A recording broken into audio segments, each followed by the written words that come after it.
Okay, welcome back. It's a little secret. There's nobody here.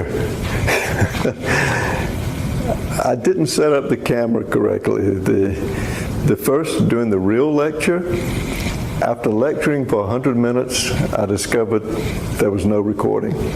So this lecture you're listening to now is my second 100 minutes, now delivered to an empty classroom. Oh man, cognitive decline, no fun. Okay, pretend students, let's get to the next PowerPoint. The Replicon. What is a Replicon? It's not some mythological little guy that sits under a mushroom in Ireland and grants your wish. A Replicon is that amount of DNA whose replication is derived from a particular origin. So what does that mean? The human chromosome, each of the human chromosomes contains several thousand origins of DNA replication, where it starts. It's sprinkled all over the place. So a little bit of DNA is made, and then it runs into the polymerase coming from another one that's down the road a bit, and the polymerases collide, and replication terminates. So that would be two replicons, because two origins are involved. So a eukaryotic chromosome would have lots and lots, thousands of replicons, because it has thousands of origins. How about a bacteria? Typical bacteria has one origin of replication, and it's usually bidirectional, and so in the diagrams it'll be at the top, it'll open up, and the two forks will spread in opposing directions, a bidirectional replication fork. But the entire E. coli chromosome will be considered one replicon, because it's all derived from one origin. Okay.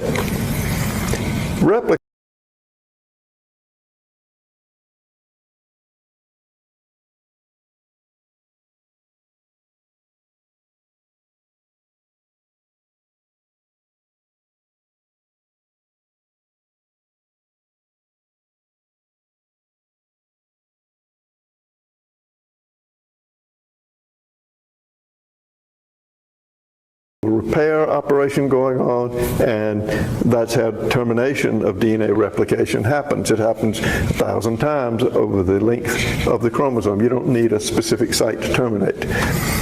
We'll see how in bacteria often there are specific sites called TER sites, T-E-R, for termination sites that are present. We'll talk about how and why they function.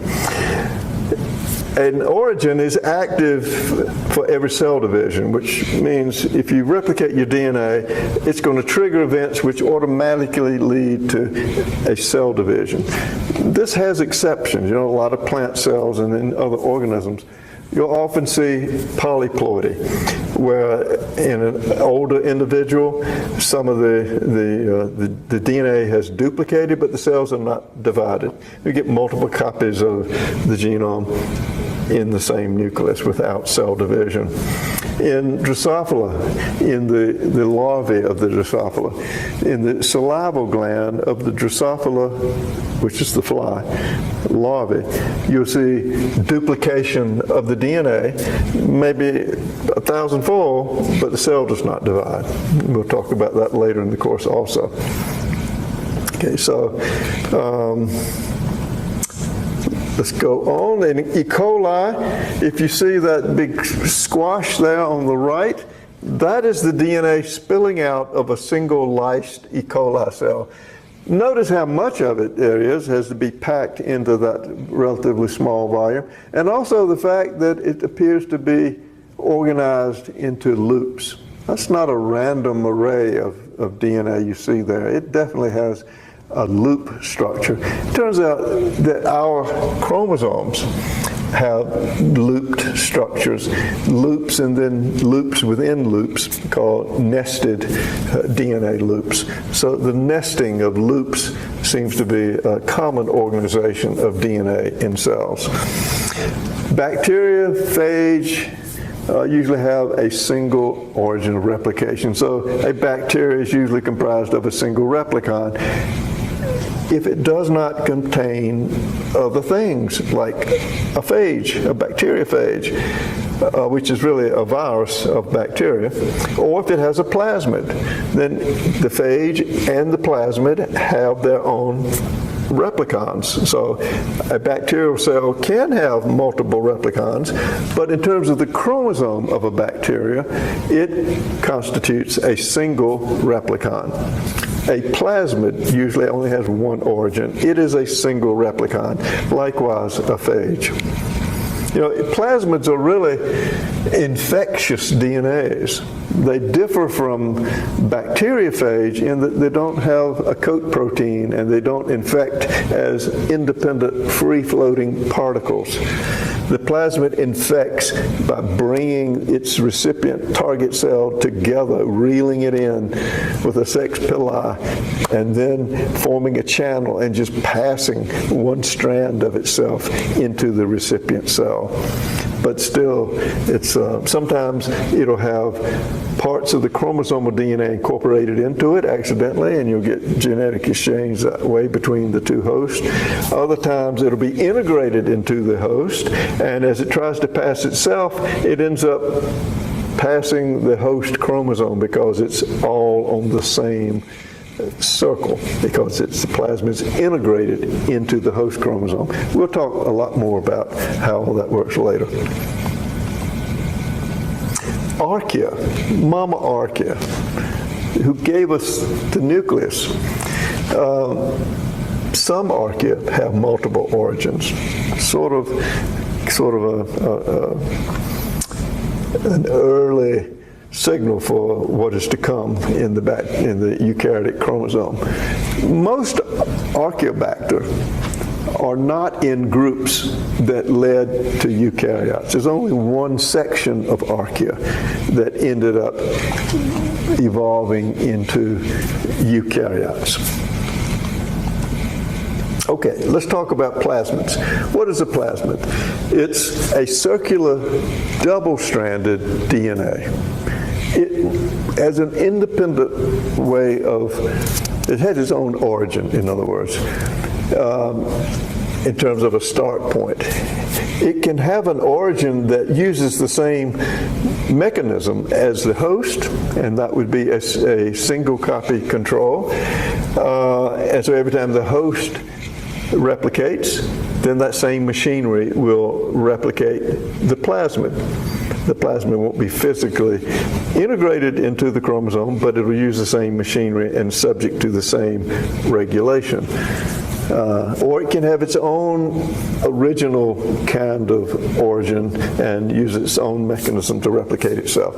So you have single copy control, which replicates every time the host replicates, it replicates. Or you can have multi-copy control, and that would be when it has its own origin that has its own rules about how many copies to make. How many origins of replication in a plant cell, if someone would ask you?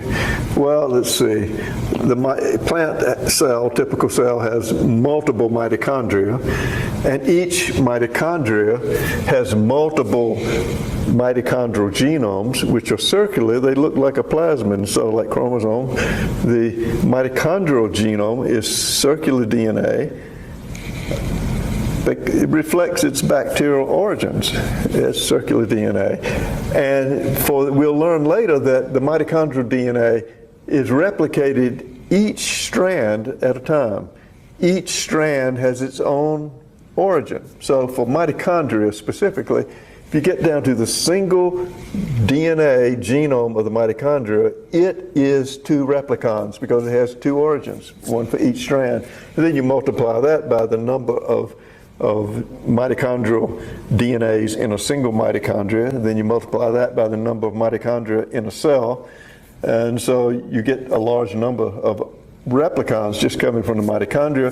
Chloroplasts are very similar in that there are multiple chloroplasts in a cell, and then each chloroplast has multiple copy replication control. So each chloroplast will have multiple copies of the chloroplast genome.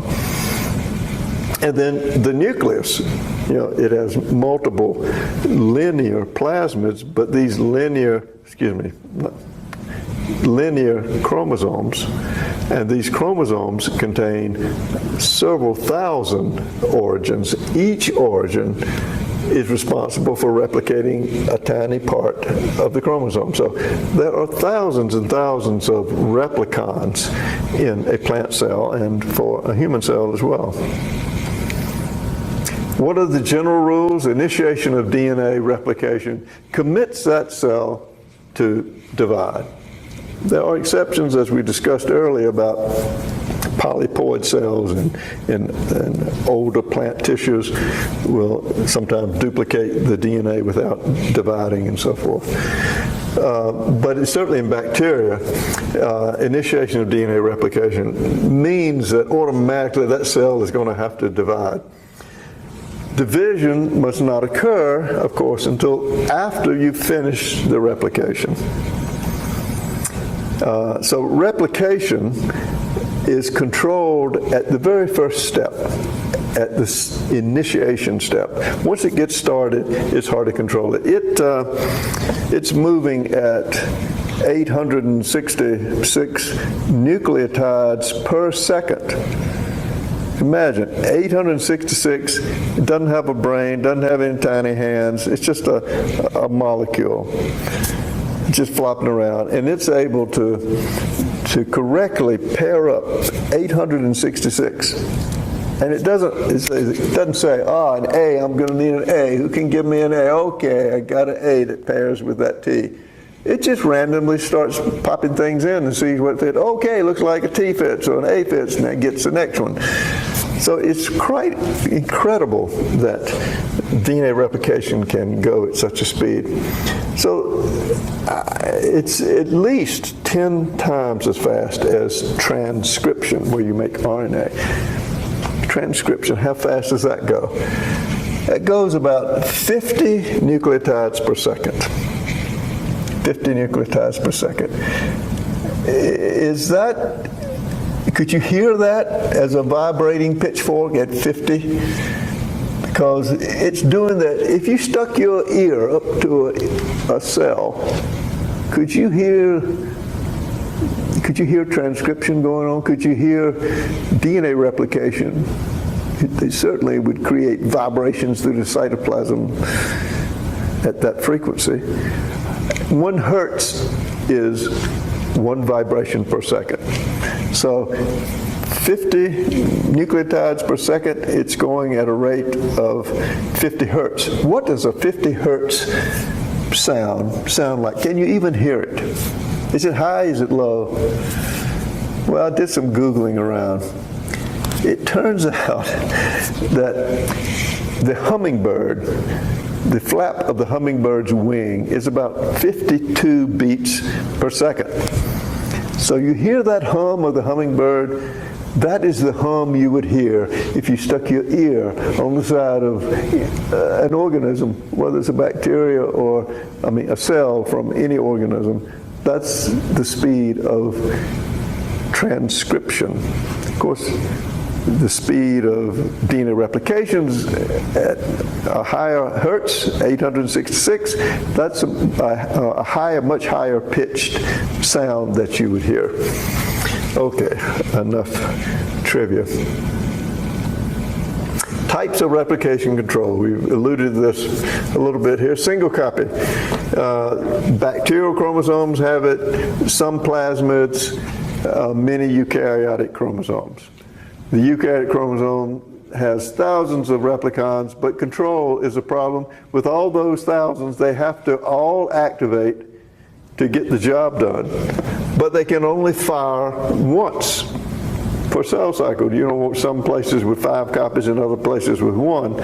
So there's a lot of stringent control measures in place, and we'll talk about that later. Point 2, multi-copy. Lots of plasmids have multi-copy control, which means one origin, but it may fire off 10, 20, 30, 100 copies of itself before it begins to slow down. Mitochondrial chloroplast DNA are examples of replicons or genomes that have multi-copy replication control. Replicons can be linear or circular. In a eukaryote, in the chromosome is a linear piece of DNA. It's not circular. You can have thousands of replicons scattered along its length. In E. coli and on a plasmid, or bacteria generally, the genomes are circular. What you'll see is replication forks forming. You'll see a replication bubble where you'll get the 2 strands being separated, and then on each end of that bubble there is a replication fork, at least a fork. Both of them may be replicating, and that would be bidirectional replication, or one of the forks could be not functioning, just remaining stationary, and the other growing, and that would be unidirectional replication. That replication bubble, as I call it, is also called a replication eye. And here you have the textbook illustration, and this is pretty much, you can read that, it's pretty self-evident. Sometimes this replicating structure forms the Greek letter theta, and it's called a theta structure. If you looked at DNA under the electron microscope, is there a way to tell whether it's unidirectional or bidirectional? Turns out that there are methods to determine this. For if you have a uniform population of DNA, for example, a plasmid where you can clone up millions of copies of the same DNA, and you cut it with a single cut restriction site. So there's one point where the circle is open, and you catch the plasmid in the act of replicating. If you took all those molecules that had a little replication eye and lined them up like this author has done here, you could actually construct a series, and you could see whether one side of the replication bubble grows, expands, or whether both sides grow, because that tiny replication bubble as it begins will be a certain distance from the end. And so that end point is sort of your marker. Do the replication forks, do both of them expand, or does just one expand? And in this example, you can look there in panel 1 on the extreme upper left, you can see there's no replication eye has formed yet. In panel 2, you see it's just beginning to form, and you see a red fork and a blue fork, and you see the end of the molecule right there at the top of the slide. As you go to panel 3, the replication bubble gets a little larger.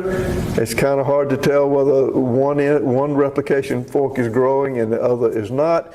But as you go to 4, you see that the red arrow is remaining stationary. It's not getting closer to the end. And whereas the blue, it seems to be getting further and further away from the red.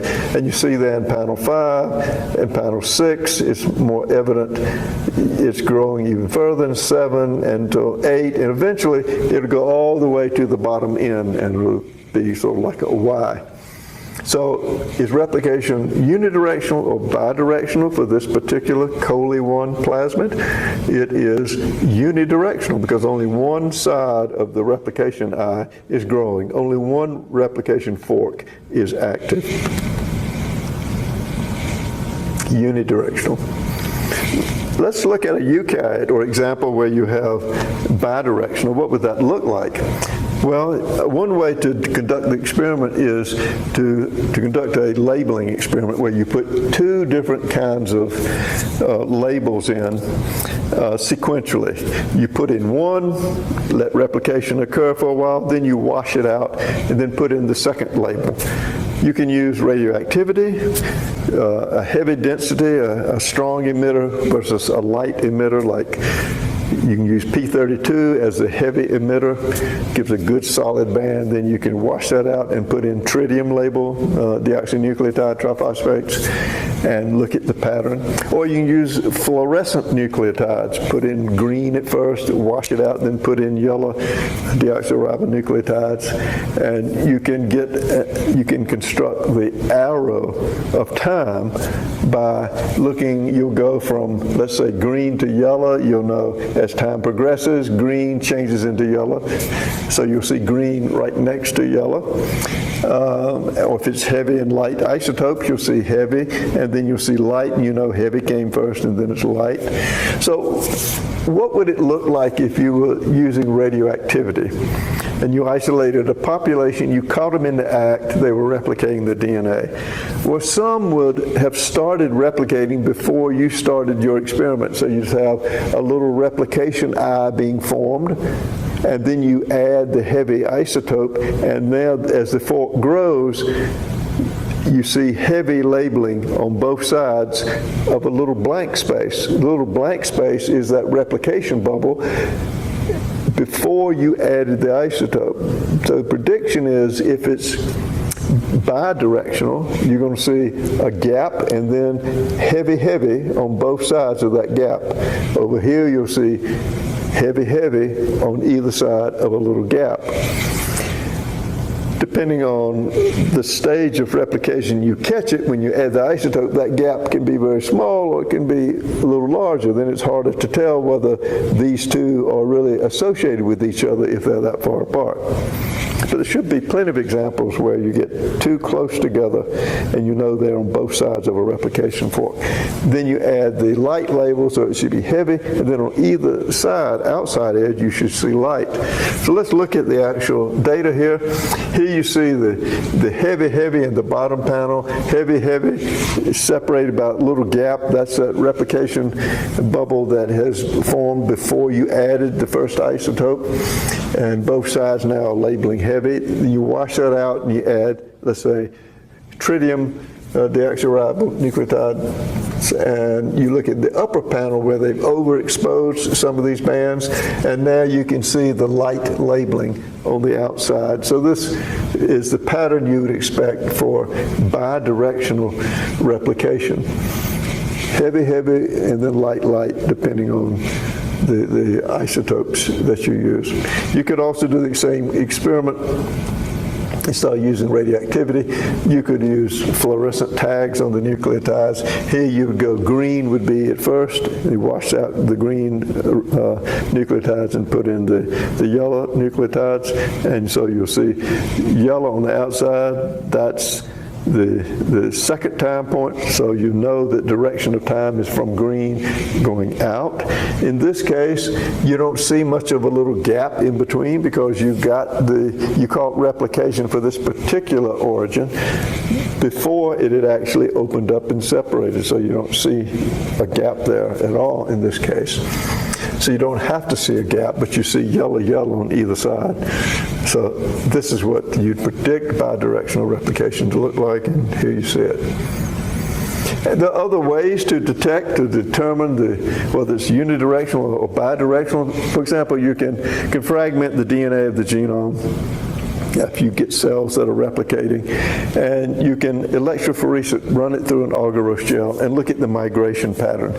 And it's a two-dimensional gel, as they call it. You run it in one direction, then you turn it 9 degrees and put the current on again and run it in a second direction. But in one direction, you have a steady current, so it's separating out according to size. But not only size, it's on how easily the friction involved in movement through the agarose fibers. And then when you turn it, you give it a pulse. you let it go, and it opens up linear in strings like spaghetti or little snakes going down the gel. You can actually see movies of this. And then when you cut the current off on the pulse, it collapses back into a globular form. It rests, and then you put the current on again, it goes into little snakes, and then it rests. And so by doing that, you can get migration based on conformation, not just size. Anyway, you can develop patterns based on the architecture of the starting molecule as you catch it in various stages of replication, and you can make predictions whether both forks are moving or a single fork is moving. This is not on the exam, it's just to kind of give you some context, a kind of overview of different approaches that are used. Okay, bacterial chromosome. They usually have a single origin, and they are circular. Initiation, the origin serves to initiate the point where replication starts. Events that control the frequency of replication, these events occur at the origin. Sometimes there's a segregation function there that when you have bacteria, when they divide, they will make sure that one copy of the genome stays with one of the daughter cells and the other copy goes with the other daughter cell. You don't see that segregation function in eukaryotes.